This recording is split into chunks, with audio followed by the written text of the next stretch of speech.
Okay, so Mike, tell me what kind of instant backgrounds you're using. Quite a variety. We've got finance. I have Christmas and New Year's. Wow. And higher education. Good. Flooring and furniture. Grocery. Yep. Grocery. Food. A lot of food. I have pizza, Chris. Pizza? Pizza. Of course. All right. Why not? Okay, so what I'm going to do, I'm getting feedback, but that's okay. I'm going to, everybody has their hand out and everybody has an instant background, right? That's correct. All right, so this is a little bit of me giving you some suggestions and then giving you time to pick up on those suggestions and work on the instant background and share some information with each other. And I'll come back and tell you a couple of stories, and then we're going to end up with a 3-level question exercise. Some of you may have heard of, just a quick poll, has anybody heard of a 3-level question? Yes, everyone. Yeah. Are you doing it? Are you doing it regularly, or do you need me to review it? Let's review it. Yes. Okay. Yeah. So here we go. If you've got the one-page handout.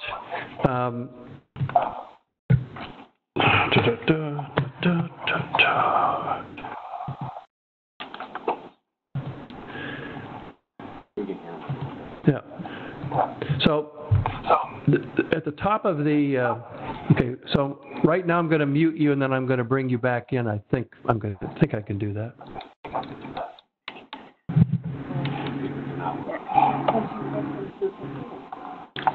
No, I can't. All right. So the first note in the handout is, what do you mean consulting? So put the word consulting in the blank. Consulting. Consulting comes from the word con, Latin word con meaning with, and soltare meaning to think. So consulting means to think with another person. But another definition of consulting is giving expert advice. So when we talk about consultative selling, part of what we're doing is not simply asking questions and listening. We're bringing information to the table to get people to think about that and offering them expert advice on how to do their advertising or what they should be doing differently. This is the late, great Earl Nightingale, and I had the great fortune when I was a young rep. I was 23 years old, and my boss, Phil Fisher, used to play Earl Nightingale records to us in the sales meeting. They were an hour long. Phil would fall asleep, and the rest of us would listen to the record on a 33 1/3 record player. And this was the quote. I think you have it in your notes. 1 hour per day of study will put you at the top of your field within 3 years. I heard that when I was 23 years old. Within 5 years, you'd be a national authority. In 7 years, you could be one of the best people in the world at what you do. I didn't know any better, so I said, well, I used to study in college for 3 or 4 hours a night. I could do 1 hour. And I started reading and studying. And fortunately, I read 3 books on advertising for every book I read on selling.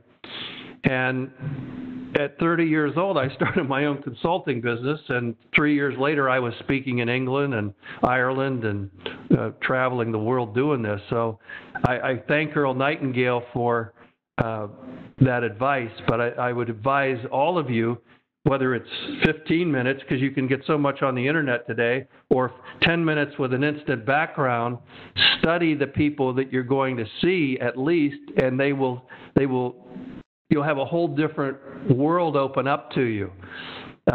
This guy, Robin Sharma, is somebody I've been checking out on YouTube, because every Monday I do a instant sales meeting that you guys now have access to. But I ran into some of his YouTube videos at one point and This one was the one that really got me. An addiction to distraction will be the death of your creative production. An addiction to distraction will be the death of your creative production. And this has nothing to do with today's session, except I think it's the most powerful idea that I've come across in a long time. I live in Chicago now, and I see people walking out in front of me in my car with a baby carriage looking at their cell phones, and people are addicted to distraction. All these clanging emails going off and notifications. So if you can turn off those notifications and focus on anything for 20 minutes at a time, 45 minutes at a time, good things will happen. This is the other Raman Sharma quote. We live in a world where focus is more valuable than intelligence. And focus is so hard to come by these days, but if you can focus on one thing for an extended period of time, you can be very productive. So that's my little lecturette of the day. The other one would be lay off the fast food, but that's a whole different seminar. So I want to share with you my ideas on reading an instant background.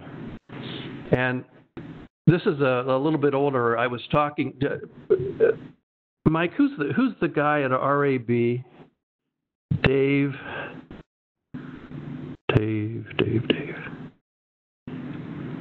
He's the vice president of training. Anyway, the new instant backgrounds don't. Yeah, Dave Casper. Dave Casper. Dave Casper has assured me that there's no data in an instant background any longer that's older than 2016. But this is one that has a couple of older facts in it. But I'm using the car wash, and when I read something for a car wash, the first thing I do is put the name of the person I'm going to go see at the top of the instant background. So I was calling on Jeff Jerkins at the Octopus Car Wash.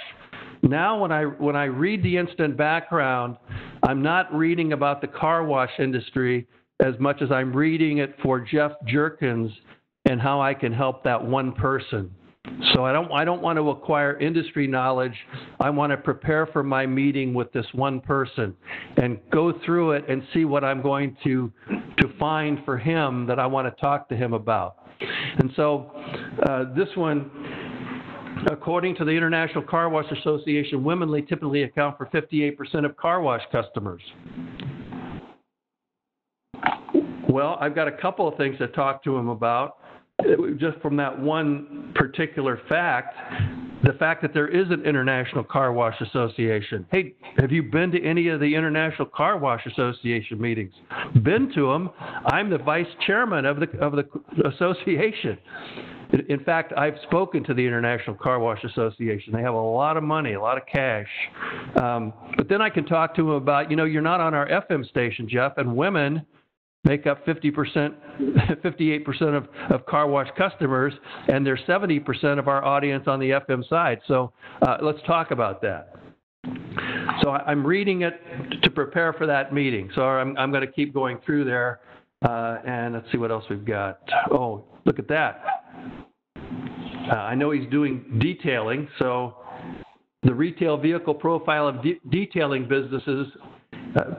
If you have a vehicle under 1 year old, only 19% of those cars being detailed are 1 year old. But if you get to 3 to 5 year old, 31%, and then 5 year old plus cars, 26% of the detailing is done to cars that are 57% of the detailing is done with cars that are 3 to 5 years old or older. So should we be promoting detailing and talking about the fact you can buy a new car, or for $150, Octopus Car Wash will detail your old car and make it almost like new, and think of the money you'll save. So I can have that conversation. The other thing you notice there, that there's a trade magazine called Auto Laundry News.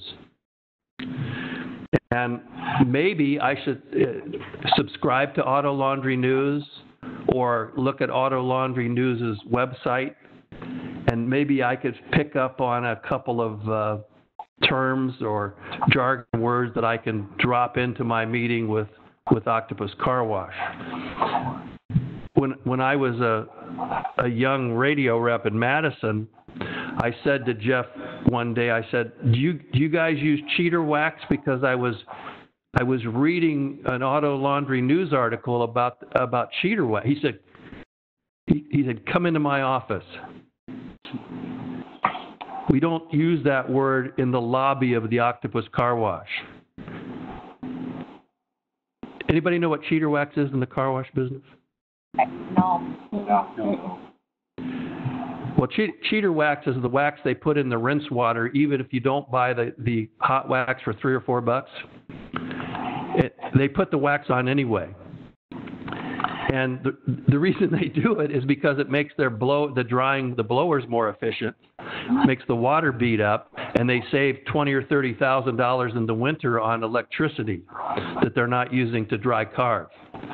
So for a nickel, they put a nickel's worth of wax in the water. But if you pay $3 for the hot wax, the profit on that is $2.95 because they put a nickel's worth of wax on if you order the $3 hot wax. And so he brings me to the office and he says, never mention that word again in front of our customers. We don't want anybody to know about that. And I said, well, why not? He said, because we wax the car anyway, even if they don't buy it. I said, well, how much do you make on a hot wax? He says, it's almost 300% profit. And I said, well, maybe we should promote that a little bit harder so you make more, because you're only waxing 30% of the cars. What if you could wax 50% of the cars that came through here? He said, that'd be great. So we started doing promotions on that. The point of this is, if you look at the instant background, see where the source is, and you never reference according to the RAB instant background. It's according to the International Car Wash Association, according to Auto Laundry News. This is what's going on in your business. And all of a sudden, you're bringing them expert advice, but you're bringing them credible advice from their associations and their trade magazines. That's all I want to say about that, but it's very important. It's very powerful. All right. So the elements of a good sales question. Now, you don't have to have all 5 of these elements, but a good question can do 5 things, 5 elements. The question requires the client to do some productive thinking to formulate an answer. I've given you the little tips on how to read the instant background. So what I'd like you to do is take 5 minutes of silence and put the person's name you're going to go see at the top, read through it, and highlight 2 or 3 pieces of information that really strike you as something you want to talk to this person about. I'll be quiet while you do that, and in 5 minutes I'll come back and we will resume this, but it'll be your turn to share what you've learned with each other. So that's what we call the facts frenzy.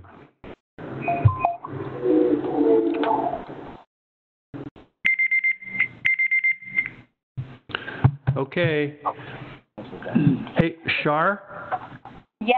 Would you pick on 2 people to tell me to tell the group what it was like for them to do this by putting the client's name on it and then just spending 5 minutes focusing on that one person? What was it like? I don't want to know what you learned, but what was it like to do it that way? Okay. I will say Mary and Tammy. Okay, somebody start. All right. I had furniture and flooring, and I have a prospect in mind, Tim from Four Seasons Flooring, and I put his name on it. It made me read through this thinking specifically for him and his clientele and business, and just trying to pull out some facts that he may not know that I can share with him to show that I've done my research. Mm-hmm. Have you done it that way before, or is that a new experience? We have done it for a boating prospect, boat sales, but other than that, it's pretty new. Okay. Thanks. Hi, I'm Tammy. Hi, Tammy. And I have a grocery store, so we have a local Woodman's in town, which Woodman's started in Janesville. That's where their headquarters are, but they've branched off. And they have a media buyer that buys for them. However, Woodman's is really kind of known to be the local grocery store. That's really what they're known for. He right now does not buy this area, so by putting the media buyer's name at the top of this, I looked at this more in a way of sharing information that has credibility, because he's all about the credibility and making sure that these are really factual statements and things like that. But the things that I pulled out were very, very local in feel. Good. So things that brought it back to giving him the credibility that he needs, talking about Nielsen numbers and the international grocery stores and grocery market. But the things that I pulled out were very much about the local aspect of it and the percentages of people that are really tied to their local stores because of trust. Good. All right, so go around the table and share this is what we call the facts frenzy. Share something you learned, one fact for now, something you learned about groceries, something you learned about furniture, and whatever you were looking at, pizza. Share that with the group so that they learn something that you learned in this little exercise. Why don't you two pair off, you two? I think he's going to go around. Yeah, say it out loud so I can hear it too. Okay. All right. Chris, this is Mike, and National Retail Federation suggests that men spend more money at Christmas time than women. We consider women controlling the household budget most of the time, but it shows that $1,002 are spent by the typical male and $934 for women. So I would ask, it's Julie at the Janesville Mall, right? I'd ask her, how she sees that statistic and how that plays out here in our local marketplace. Sure.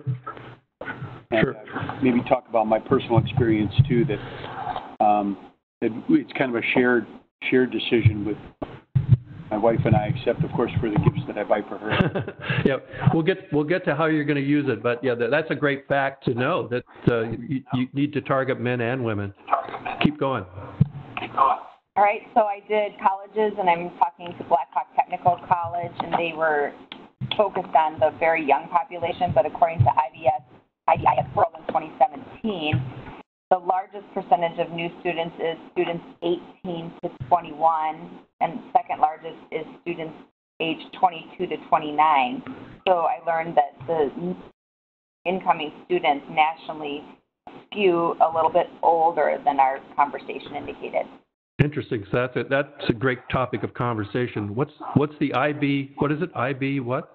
IBIS World. Reference online. Yeah. So I'd have to look that source up because I'm not familiar with that source. Yeah. That would be good. Mm-hmm.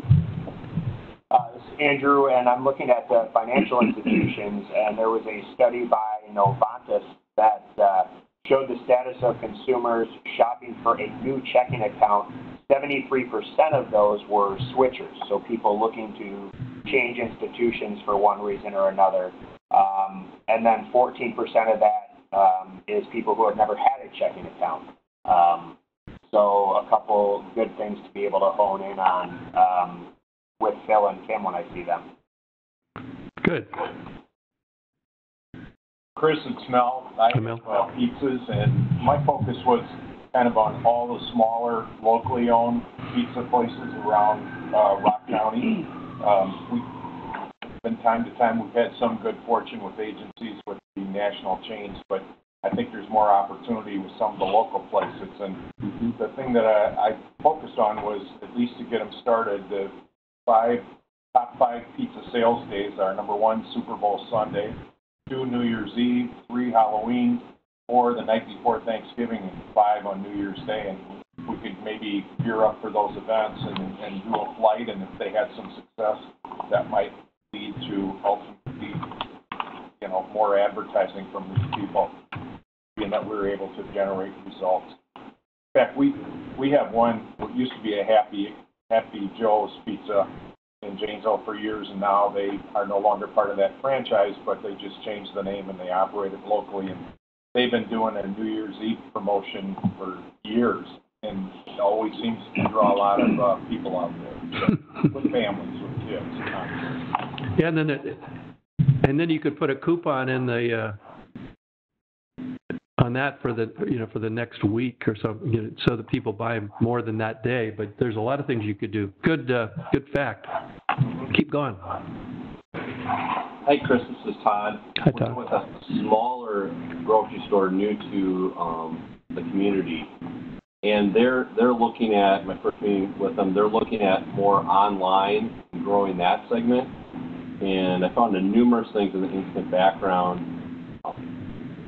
Almost 3 in 10, 27% shoppers said they expect to increase their online grocery shopping over the next 5 years, according to the 2018 National Grocers Association survey.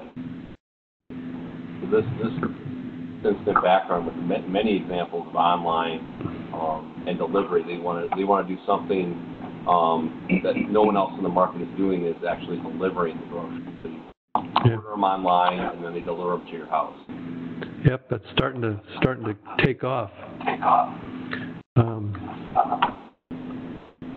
I might start doing online shopping. My wife Sarah was in the Mariano's last Monday, coming down from the parking lot to the main shopping area, and an older woman tried to put a grocery cart on the escalator and dropped it, and it went 6 steps down and hit my wife in the tailbone. So she's getting X-rayed this morning to see if she has a cracked tailbone. That is so painful. Yeah, I know. I'm living with her. So painful. Yeah. All right, that was a story I wasn't going to tell, but it's a good reason to do online shopping. It's safer. Yeah. Okay, hi, this is Mary, and I have the furniture and flooring segment. And one fact that I found in here that I thought was really interesting is the majority of flooring purchases are done when someone buys a new house or they're renovating, and the first thing they want to replace is the carpet. And so that's a big segment of their market, but it says it depends, according to Hoover's of 2017, the demand for carpets and rugs depends heavily on home sales and new construction. They're most likely to replace carpet immediately after buying a home. Therefore, home and carpet sales don't decline during a recession, but can drop when mortgage rates rise because people aren't buying new homes. Yep. So refinancing. So I thought that was a really interesting fact. I'm not quite sure what I'll do with that information because rates are rising right now. But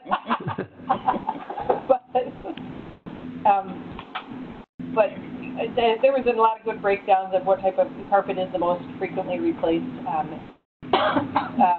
flooring, and where to gear your sales towards. So there's a lot of good information, but that one fact stood out to me. You wouldn't think that affects carpet buying, but it does. Yeah. So now you're thinking and worrying about some of the things that they may be worrying about in their business. So one of the things that I've been telling people is, you want to be a source, you want to be a resource, but you also want to be a source of business advantage. And by speaking their language and knowing what they're concerned about and talking about those things, they see you as completely different than the typical level 1 salesperson. Do we have some more people with facts? 2 more. Okay. So I was going to a credit union, and it's one that's I've had existing for a couple of years, but I'm meeting with them about next year soon. And they're always kind of trying to decide which way to go as far as what message to send and everything else. And this year says in 2014, credit unions had reached 101.5 million people, up each year from 96 million and 92.6 million. So it does show that people are willing to switch. People are willing to switch credit unions. That is growing. So maybe sending a little more message to come to the credit union, to switch from a bank to a credit union. So I thought that was good. One more thing. According to whom? Oh, I'm sorry. According to the Credit Union National Association. From Madison, Wisconsin, right? Oh, CUNA? CUNA. Yeah. Yeah, Yep. local. Tammy. Okay, back to Tammy again. Tammy. And the grocery stores and then that local feel. According to National Grocers Association, in 2018, more than 80% of shoppers prefer their local stores. And I think that's pretty profound information because the media buyer talks about Woodman's as if they're Walmart. Because they do have several stores now. He talks about them as if they're a huge national chain. Yeah. The truth is that they're a local grocery store and people prefer local.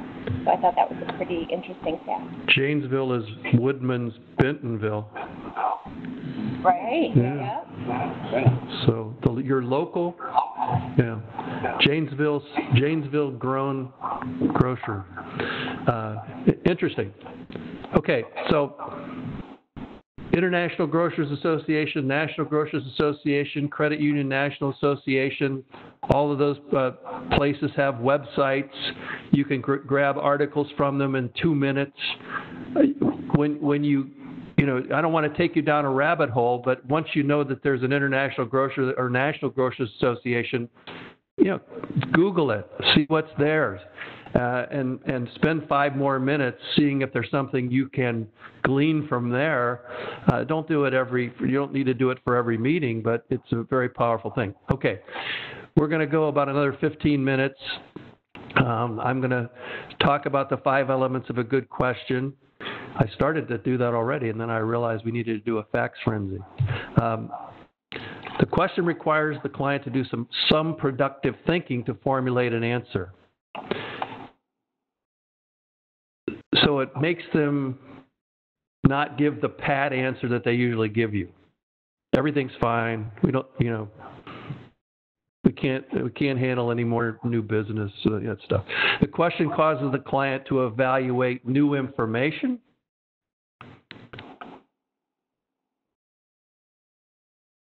Yeah, I hadn't thought about that.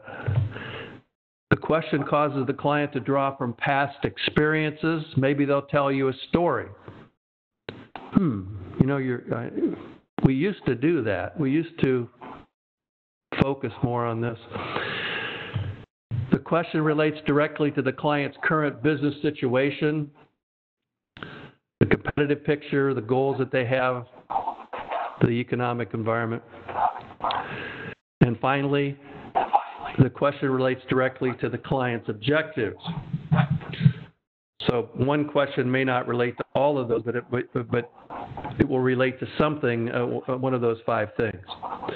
So I'm going to demonstrate the way I do a 3-level question, and then I'm going to tell you a story about 3-level questions, and then I'm going to give you a chance to take what you've researched and create a 3-level question of your own. So 3-level questions, you make a factual statement and you give the source. And that's why I was according to whom I said, because I want to know where you got this fact. And it can't be something you made up, or it's got to be, you've got to source it. So according to the National Grocers Association survey, or Novartis, or who was it? No, anyway. So here's mine. According to J.D. Power and Associates, the first half of 2014, millennials surpassed Gen Xers in new vehicle sales for the first time ever. So 26% for the millennials to 24% for the Gen Xers. Baby boomers, however, by 38% of new cars.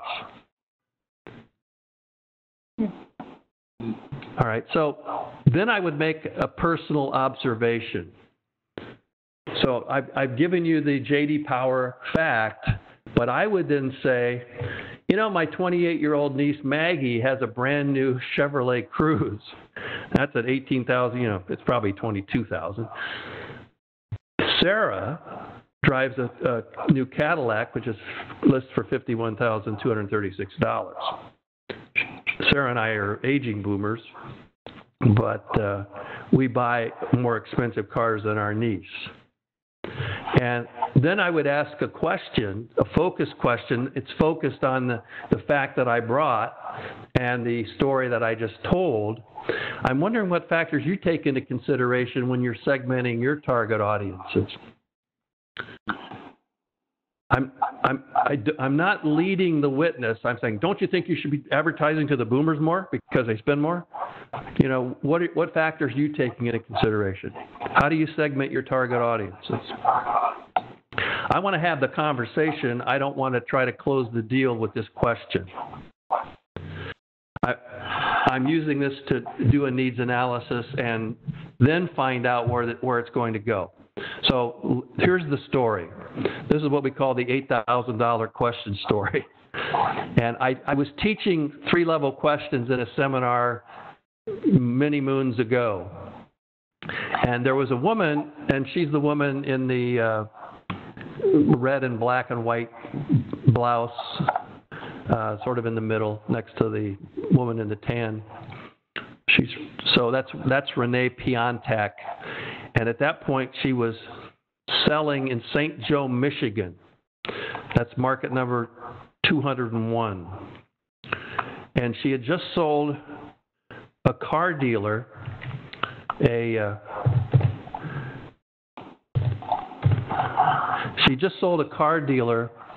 an $8,000 grand opening schedule. New building, and a new grand opening, $8,000. It was the biggest schedule that had ever been sold on that radio station. 1 week, $8,000. Before the grand opening ran, she attended my seminar. I taught 3-level questions. She went back and read the auto dealer or automotive car dealer instant background, and she went back to the car dealer and said, you know, John, according to Automotive News, the average car buyer shops for 3.1 weeks for the new car and goes to 4.2 dealerships during the buying process. I know when my husband and I bought our last car, it took us about a little less than a month, and we went to 4 or 5 places. Of course, I bought it from you because you're my client, but I did do a little shopping, and he did too. And I was wondering if it makes sense to have a 1-week grand opening when if you had it for a whole month, you'd have a lot more traffic and you'd make a lot more money, have a lot more sales because more people would come into the bullseye for a car and they'd be shopping for a full month instead of giving it a 1-week airing. He says, what do you want me to do, Renee? Run another $8,000 a week? She said, no. She said, run the $8,000 a week to terrify your competitors. Then we'll do a maintenance schedule in the middle, and then we'll do a countdown and bring up the frequency at the end, 5 days to go. The grand opening is ending on Saturday. Get in there 3 days, 2 days, 1 day. And she said, it would only cost you another $8,000. That's all. He says, let's do it. That makes a lot of sense. I was selling that seminar for $139, and she got an $8,000 order off of one idea.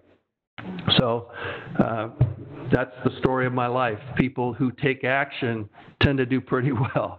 All right, so what I'd like you to do quickly, 5 minutes, 3 minutes, take the fact that you have, make an observation about it, do the personal observation, and then write the focus question. And then we'll go. What I'm going to do, Mike, is I'll just be quiet, but I'll let you guys go around the room and share your 3-level questions with each other, and you can critique them there. If I hear something that I want to coach on, I'll listen. I'll do that too. But 3 minutes to work on your 3-level question.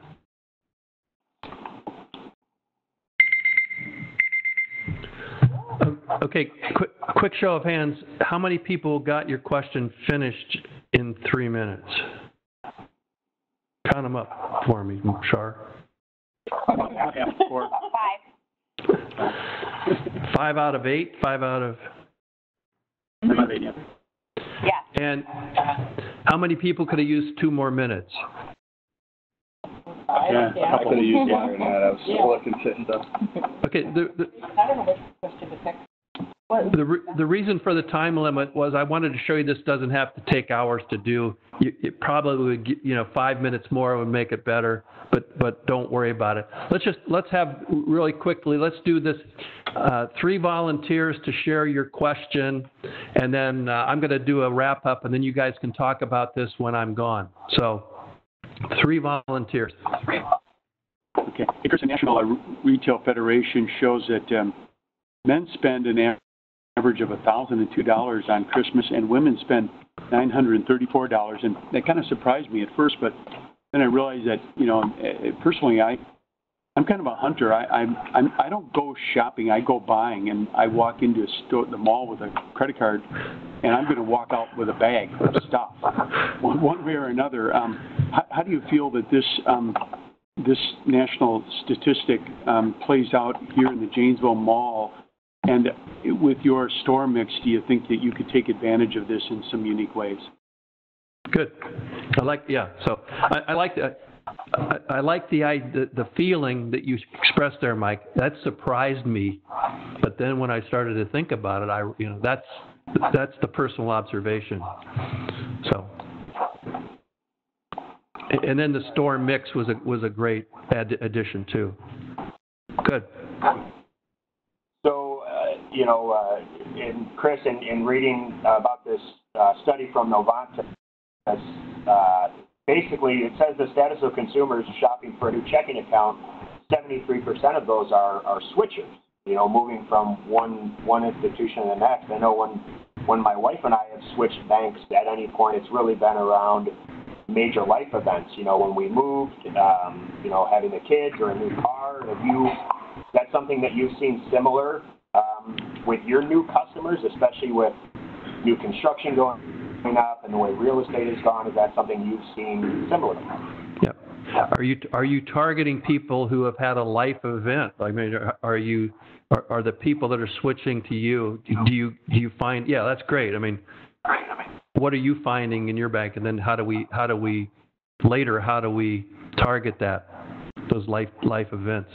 Milestone events, they call them now. Good. This is for the small new grocery store in town looking at doing delivery. Based on the 2018 survey by the National Grocers Association, more than 76% of shoppers who bought groceries online have used food delivery. And I've recently heard of a lady hit by a shopping food delivery. So don't you think we should start advertising that you deliver food to save people from pain and suffering? I might actually use that. Guilt always works. Well, I mean, so yeah, you can get hit in the butt, or you can get hit in the side door in the parking lot with a grocery cart. So plus the time saving. So that's clever. But yeah, so you're taking that event and forming it into a reason to take more action, and then there's creative that comes past there. So Mike, it sounds like these folks have done this before, but I hope it reinforces some points. Anybody have any observations about a highlight of today's webinar? 1 or 2 people? A highlight for me was making it personal. Putting the name at the top of it really made it very personal. And I felt while I was reading the information, it meant a lot to the fact that it was personal. I was speaking to him personally. The information that I was drawing from it was much more personal. Good. I like the fact that there is so much information available to us, and if you actually take the time to prepare and read a lot of it, it gives you a lot more, like you said, knowing their industry to talk to them about that.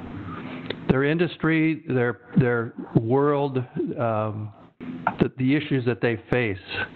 And what I wanted to make sure I demonstrated, though, notice that we only took 5 minutes to read the incident background, and we only took 3 minutes to formulate that one question. So that's 8 minutes of pre-meeting prep. If you did 15 minutes of pre-meeting prep, you'd be absolutely a powerhouse. So it's not hours, it's minutes.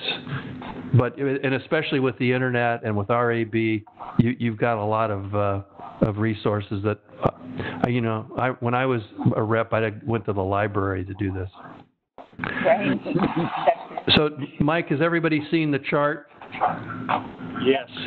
And so we have level 1, 2, 3, and 4 meetings, relationships, and what I was getting at today, if you want to be a true source of industry information and business intelligence, and if you want to be a resource, you've had some level 3 moments today thinking about their business, researching their business, but doing it personally so that when you walk in the door, you're going to have that level 3 moment, and the rep that comes in with the one sheet and talks about the package of the week is going to be you're going to just rise above that typical competition.